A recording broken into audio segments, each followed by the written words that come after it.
Bom, galera, vamos lá. Vamos começar. Vamos continuar falando sobre os regimes autoritários e totalitários. Na semana passada a gente falou sobre o fascismo, né? E o surgimento do fascismo na Itália. E hoje a gente está falando um pouquinho a respeito do nazismo, né? Que foi o regime totalitário da Alemanha. Na página 9 do nosso livro de história. Bom, a gente sabe que depois da Alemanha perder a Primeira Guerra Mundial e ser obrigada a assinar o Tratado de Versalhes, em que assumir as dívidas de guerra, a Alemanha ela começou a se reestruturar, né? E nós tínhamos a chamada República de Weimar, que era a principal forma de governo da Alemanha. Só que essa República de Weimar ela era vista como uma república fraca, como um governo fraco, né? Esse processo de pós-Primeira Guerra Mundial acabou passando por inúmeras dificuldades, né? Por conta dessa crise aliada ao Tratado de Versalhes, a Alemanha ela ficou extremamente enfraquecida e isso acabou favorecendo, né, a posição de Hitler de assumir o poder da Alemanha. Na página 10, nós falamos a respeito da ascensão do Partido Nazista, né? Em meio à crise econômica, o desemprego, a miséria, surgiu Hitler, Adolf Hitler, né? Um ex-integrante do exército alemão ferido durante a Grande Guerra.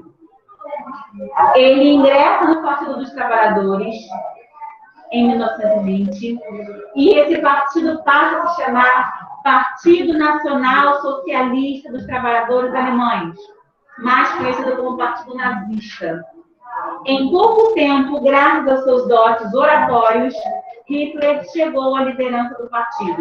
O que significam os dotes oratórios? Ou seja, ele falava muito bem.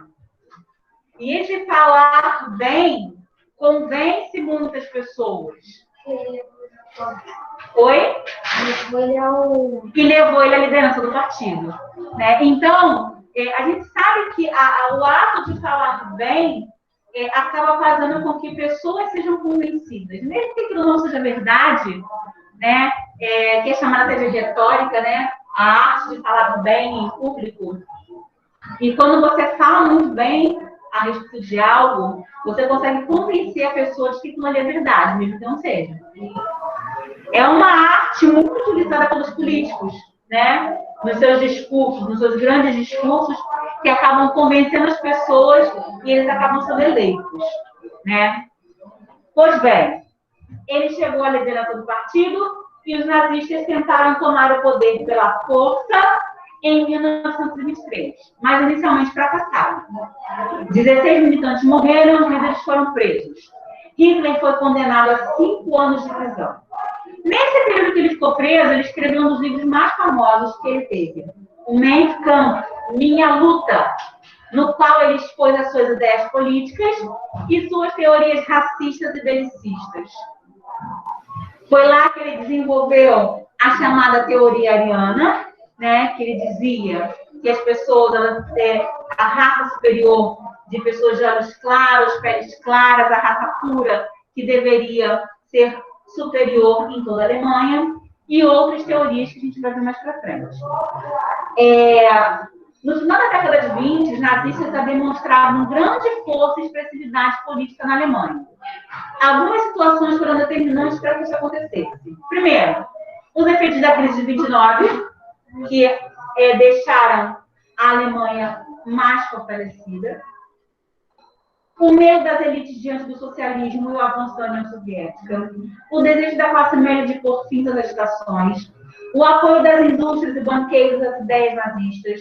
A utilização de organizações paramilitares que reprimiam os inimigos políticos. E o carisma de Hitler e a propaganda dele. Ou seja, o cara era carismático. Ele fazia uma boa propaganda, ele falava bem em público, ele convencia muito bem o público daquilo que ele queria passar. Então, ele começou a embutir na população o desejo de revanche, o desejo de vingança, o desejo de transformar a Alemanha em uma grande potência. E isso só seria possível se ele chegasse ao poder e se o povo depositasse um voto de confiança nele. Com habilidade, os nazistas souberam utilizar o rádio e o cinema como instrumentos de propaganda. Diversos filmes produzidos a serviço do nazismo exaltaram a figura do Führer, ou seja, do líder, e da nova Alemanha, chamada Terceiro Reich. Nas eleições de 1932, Hitler se candidatou ao cargo de presidente e obteve 37% dos votos, perdendo para o marechal Paul von Hindenburg.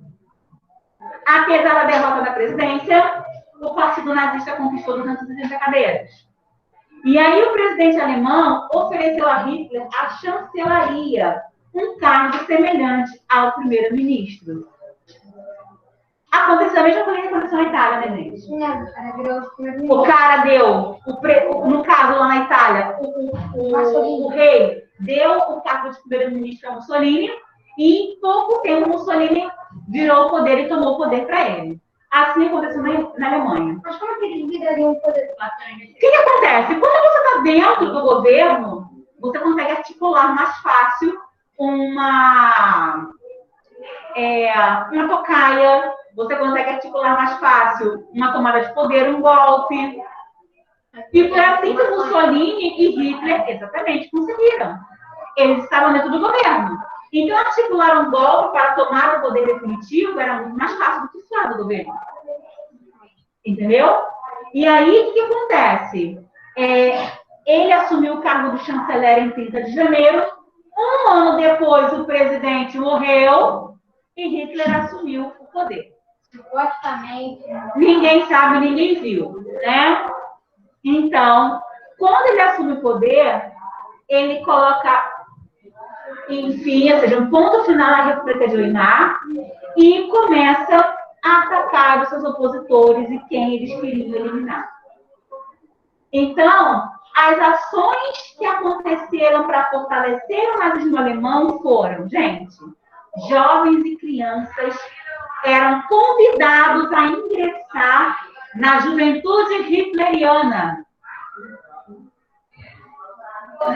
Novas gerações fortes e engajadas num processo que pretendia fazer com que o Terceiro Reich durasse 1000 anos.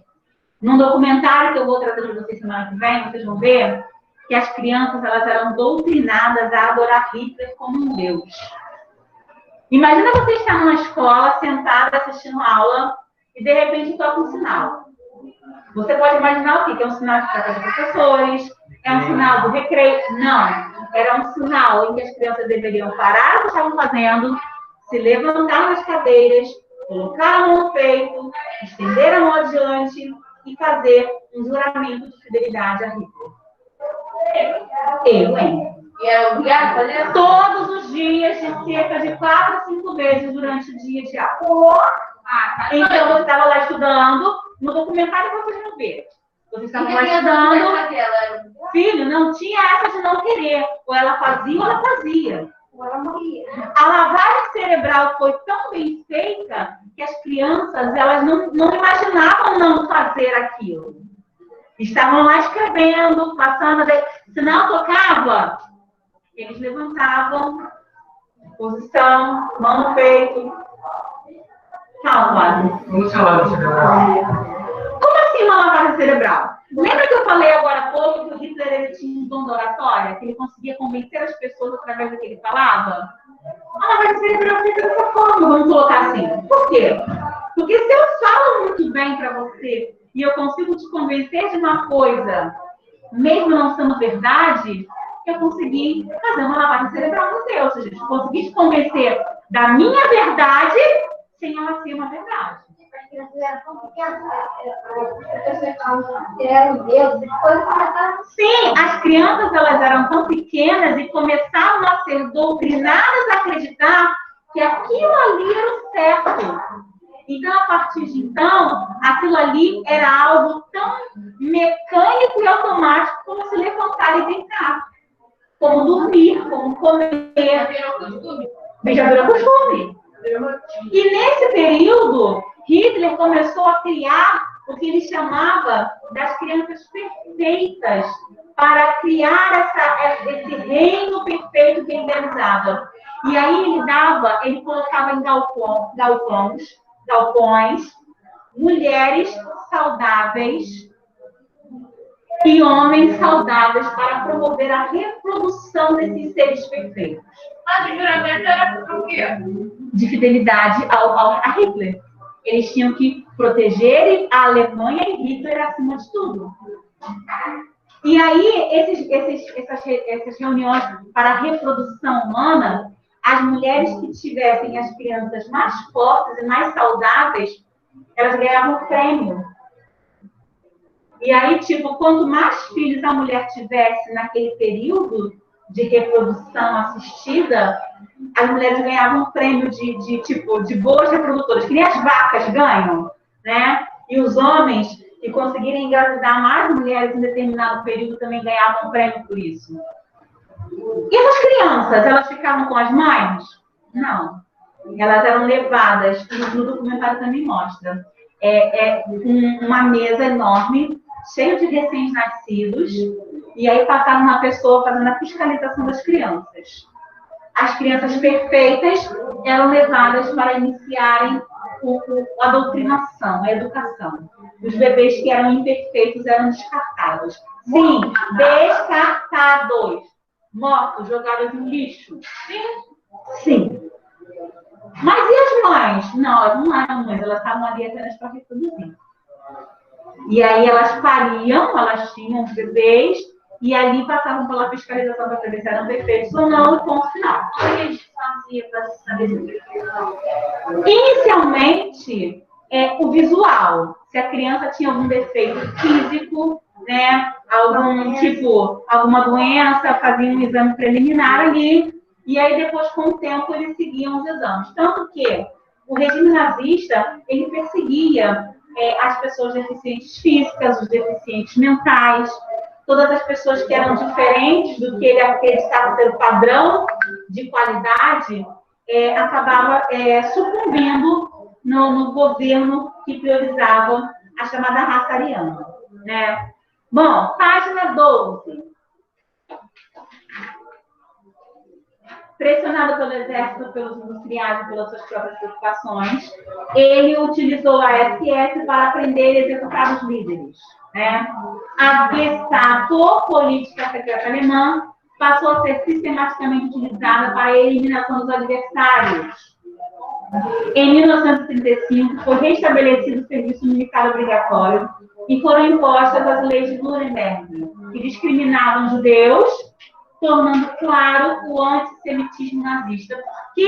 Por que Hitler perseguiu os judeus? Por causa que os caras que acreditavam em Hitler acreditavam que Hitler era Deus, não Deus. Na verdade, os judeus eles eram perseguidos porque Hitler acreditava que eles eram inimigos da Alemanha. Sim, da mesma forma que a Igreja Católica também foi perseguida.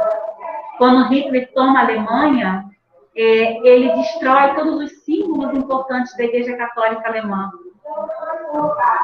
E ele coloca como símbolo da Alemanha a suástica. Vocês já devem ter visto.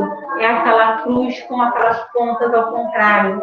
A suástica, ela é um símbolo nórdico que originalmente representa boa sorte.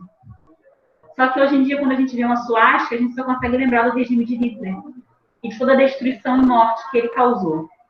E aí muitas pessoas associam a suástica hoje ao nazismo, que ele meio que ele incorporou a suástica ao nazismo. Então hoje, quando nós vemos uma suástica, a gente não consegue desassociar a suástica do nazismo. Mas o que seria o nazismo, né? O que é o nazismo? É uma teoria, um governo totalitário implantado por Hitler. O nazismo alemão, ou seja, o governo nazista, assim como o fascista, ele perseguiu as pessoas que eram contra, ele queria transformar a Alemanha em uma grande potência, ele queria dominar o mundo. E foi exatamente essas propostas que levaram Hitler à Segunda Guerra Mundial. Hitler não É o do bigodinho? É o do bigodinho. Bom, ainda em 38, 10 judeus, não, desculpem, lojas de judeus foram atacadas e 36 judeus foram assassinados em Berlim. Né? O fato que no meu acontecimento como a Noite dos Cristais. Grande parte dos alemães apoiava o regime nazista.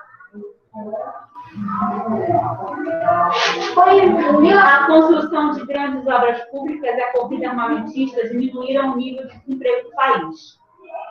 É importante salientar que grande parte da melhora econômica foi fruto do confisco de bens de grupos considerados indesejáveis no território alemão. Então, grande parte do aumento econômico da Alemanha foi porque Hitler confiscou parte do dinheiro dos judeus. Né? E grande parte do progresso econômico alemão foi por conta do confisco de bens dos inimigos da Alemanha, na visão de Hitler. Tá? Bom, Hitler utilizou os Jogos Olímpicos para exibir a pujança e a recuperação econômica da Alemanha. Eles queriam mostrar, através dos esportes, que a Alemanha era top, né? E durante muitos anos, as Olimpíadas serviram de instrumento para essa disputa política entre países. Até hoje, né, gente? A gente vê, exemplo, o ícone da ginástica olímpica. A gente vê a Inglaterra, a Rússia, as chinesas como top na ginástica olímpica. A gente tem o ícone do futebol. Aí as pessoas acham que o Brasil é hegemonia, né? Mas hoje em dia a gente já viu que o Brasil não ganhou nunca uma medalha de ouro nas Olimpíadas de futebol. Uma só. Né? E a gente tem ícones tipo da natação, da ginástica rítmica, do salto ornamental. Então, sempre da ginástica a gente tem. As chinesas na ginástica olímpica, elas são top. Né? As inglesas, as russas, então, na ginástica, naqueles saltos ornamentais, eles são perfeitos. Durante muitos anos, esses países, eles treinavam os atletas para serem os melhores, porque era uma forma de provar a sua superioridade. Teve um ano nas Olimpíadas que a disputa era entre a União Soviética e Estados Unidos por conta da Guerra Fria. Então, eles, nas Olimpíadas, eles queriam provar que eles eram bons também em esportes. Tanto que o quadro de medalhas oscilava entre a União Soviética e Estados Unidos. Então, os esportes também foram um polo de... eu acho, se eu não me engano, os Estados Unidos ficou em primeiro no quadro de medalhas na frente da União Soviética. Não tenho certeza, não. Mas vamos lá. Ao mesmo tempo que nós tivemos governos autoritários e totalitários na Alemanha, na Itália e no Japão, nós tivemos também governos autoritários em outras partes, né? Como, exemplo, em Portugal, lá na página 14, nós tivemos o salazarismo, que é o chamado governo autoritário de Portugal. Assim como no Brasil, nós também tivemos um governo autoritário, que foi o Estado Novo com Getúlio Vargas. Getúlio Vargas ele ficou na frente do comando do Brasil de 1930 a 1945. Ele ficou 15 anos. A Espanha também teve um governo autoritário. Então, nós tivemos vários governos autoritários inspirados nos governos totalitários de Alemanha e Itália. Vamos ver o salazarismo. Em Portugal, página 14. Uma grave crise econômica, social e política resultou em 1910 na abolição da monarquia. A mudança na forma de governo para uma república não solucionou os problemas. Em 1926, um golpe colocou no poder militares conservadores com ideias autoritárias que pregavam as tradições do passado para recuperar os valores e identidade do seu povo. Eles resistiam ao liberalismo individual e ao socialismo. Instalou-se, então, o chamado Estado Novo, cujo líder foi o professor e economista Antônio de Oliveira Salazar. Por isso ficou conhecido como salazarismo, tá? E aí, vocês podem marcar aí que é importante, gente.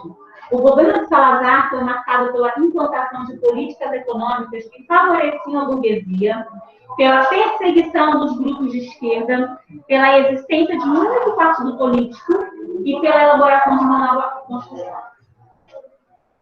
Salazar implantou medidas restritivas à liberdade de expressão e de associação, estabeleceu a censura à imprensa, a proibição de realização de greves, né? Seguindo o modelo da juventude hitleriana, ele criou a mocidade portuguesa com o objetivo de promover uma formação militar e desenvolver a capacidade física, o caráter e a disciplina dos valores cívicos dos jovens.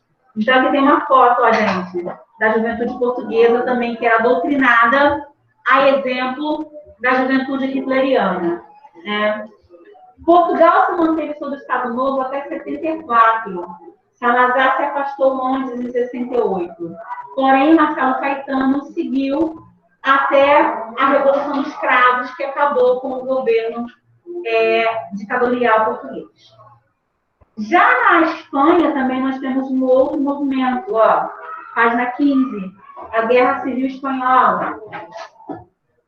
A Espanha, um país agrário, fala, Matheus, que predominantemente vinham de latifúndios improdutivos. Na política, prevaleciam governos que não apresentavam compromisso com as necessidades, as aspirações da população. Diante desse quadro, a classe operária, partidária de ideologias revolucionárias, começaram a promover ações que tinham como objetivo a melhoria das condições de vida da população e a modernização da Espanha. Durante uma profunda crise econômica, o rei Afonso foi deposto e a República foi proclamada. A mudança não provocou melhorias e que levou o povo a lutar pelo poder. A Guerra Civil Espanhola causou a destruição de cidades inteiras e milhares de mortes. De um lado, os republicanos, que haviam democraticamente conquistado o poder, e de outro, os que autodenominavam-se nacionalistas. É verdade que a Espanha, eles não ensinam, essa guerra civil aconteceu, caso que muitas eles não ensinam para as pessoas agora. Na verdade, eles omitem parte da história, né? Não é que eles não ensinam, tá lá, mas eles preferem fingir que isso não aconteceu. E querem defender a época falar e preso, né? Sim. Tipo, exemplo, da mesma forma que pessoas brasileiros que falam que a ditadura militar não aconteceu no Brasil. Existem pessoas que tentam abafar essa ideia de que a ditadura militar foi um período ruim no Brasil, que tentam fugir dessa ideia. Entendeu? Mais ou menos isso. Bom, então, a liderança dos exércitos nacionalistas ficou sob a responsabilidade do Francisco Franco. A participação de outros países no conflito se tornou ainda mais destrutiva. A Alemanha e a Itália forneceram armas, homens e aviões a Francisco Franco. A Frente Popular contou com o auxílio da União Soviética, né? O conflito terminou em 1939 com a vitória dos nacionalistas. Francisco Franco assumiu o poder e realizou um governo marcado pelo anticomunismo, pela repressão à oposição política e pela existência de um partido único, a Falange Espanhola. Então, a gente tem a Espanha amiga e aliada de Hitler e Mussolini, né? A Guerra Civil Espanhola deixou aproximadamente 1 milhão de mortos e 2 milhões de feridos. É importante salientar que Hitler e Mussolini testaram a eficiência dos armamentos desse conflito. Então, eles, utilizaram um armamento pesado para emprestar para eles na guerra, para testar, né, para que eles pudessem utilizar mais para frente, né? E aí, nós tivemos esses principais grupos como formadores do que nós vamos chamar mais para frente de países do eixo, que deram início à Segunda Guerra Mundial. Gente, tudo bem até aqui? Alguém tem alguma pergunta?